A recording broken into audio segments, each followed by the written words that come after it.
bersyukur kepada Tuhan Yang Maha Esa bahwa Ia telah melindungi dan menuntun negara dan bangsa kita hingga kita dengan selamat telah sampai kepada hari yang berbahagia sekarang ini. Dan moga-mogalah lindungannya dan tuntunannya itu tetap dikurniakan kepada negara dan bangsa kita dalam memasuki tahun yang ke-22 dari kehidupannya dan selanjutnya. Lindungan dan tuntutan Tuhan itu sangat kita perlukan dan sangat kita mohonkan. Sebab tiada sesuatu berjalan selamat tanpa ridhonya Tuhan Yang Maha Kuasa. Dan masa depan yang akan kita masuki sudahlah menampakkan gejala-gejala yang menunjukkan akan datangnya masa yang lebih berat.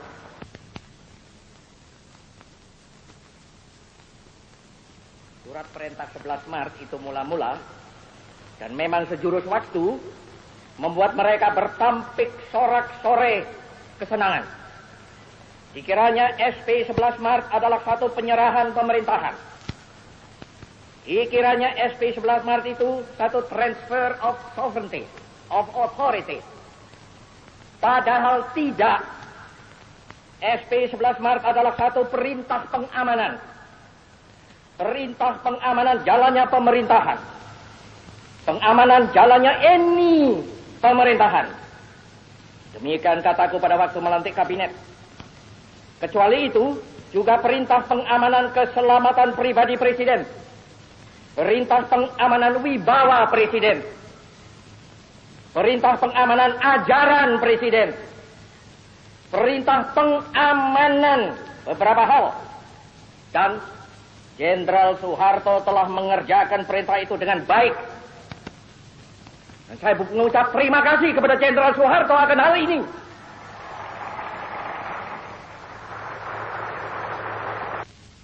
Isi jiwa kita yang sedalam-dalamnya, maka pokok intisari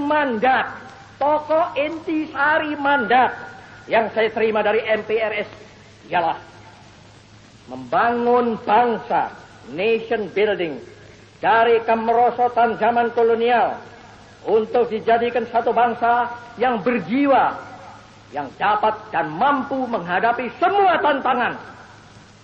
Satu bangsa yang merdeka dalam abad ke-20 ini. Itulah intisari pokok daripada mandat MPRS kepada saya.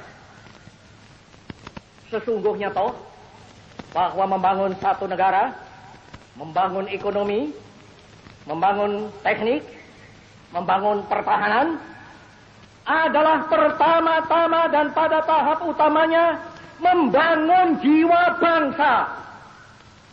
Bukankah demikian? Sekali lagi, bukankah demikian? Tentu saja keahlian adalah perlu, tetapi keahlian saja tanpa dilandaskan pada jiwa yang besar tidak akan dapat mungkin akan mencapai tujuannya. Inilah perlunya, sekali lagi mutlak perlunya nation and character building.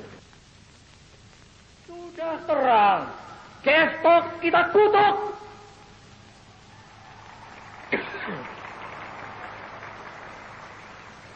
Dan saya mengkutuk pula.